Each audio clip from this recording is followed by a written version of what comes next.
Hello বন্ধুরা, কেমন আছেন সবাই? আশা করি আল্লাহর ইবাদত করায় আপনারা সবাই ভালোই আছেন। তো বন্ধুরা, আজকে হাজির হয়েছি নতুন একটি ভিডিও নিয়ে। চলুন বেশি কথা না বাড়িয়ে শুরু করা যাক। আচ্ছা, আপনি কি জানেন পৃথিবীর সবচেয়ে বড় প্রাণী কি? যদি না জেনে থাকেন তাহলে আজকের ভিডিওটি আপনার জন্য। পৃথিবীতে সবচেয়ে বড় প্রাণী হচ্ছে নীলতিমি, যার দৈর্ঘ্য প্রায় 100 থেকে 120 ফুট। এর ওজন প্রায় 120 থেকে 200 টন পর্যন্ত হয়ে থাকে, যা আনুমানিক 35টি হাতির সমান।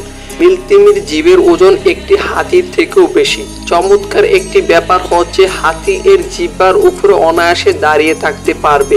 সবচেয়ে বড় মজার ব্যাপার হচ্ছে এর হৃৎপিণ্ডের ওজন 180 কেজি। ভাবা যায় কত বড়, যা একটি প্রাপ্তবয়স্ক গরুর সমান। এর খাদ্য তালিকা রয়েছে ছোট চিংড়ি মাছ। ডেইলি প্রায় 2 থেকে 3 টন চিংড়ি মাছ খেয়ে থাকে। এদেরকে সব মহাসাগরেই দেখা যায় কম বেশি, তবে দক্ষিণ মহাসাগর বা প্রশান্ত মহাসাগরে বেশি দেখা যায়। নীলতিমির সাইজে যেরকম বড়, তেমনি এর শব্দ অনেক জোরালো, যা পানির নিচে কয়েক কিলোমিটার দূর থেকে শোনা যায়। এক কথায় নীলতিমি হচ্ছে পৃথিবীর ইতিহাসের সবচেয়ে বড় প্রাণী। আপনি কি মনে করেন পৃথিবীর ইতিহাসের সবচেয়ে বড় প্রাণী নীলতিমি?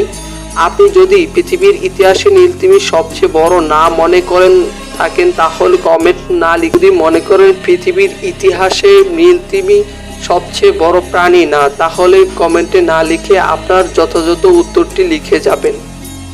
কোন প্রাণী সবচেয়ে বড় মনে করেন পৃথিবীর ইতিহাসে তার নাম লিখে। আর ভিডিও ভালো লাগলে চ্যানেলটি সাবস্ক্রাইব করে পাশে থাকা বেল আইকনটি বাজিয়ে দিন, যাতে নিত্য নতুন ভিডিও আমাদের চ্যানেলে আপলোড করার সাথে সাথে আপনার কাছে নোটিফিকেশন চলে যায়।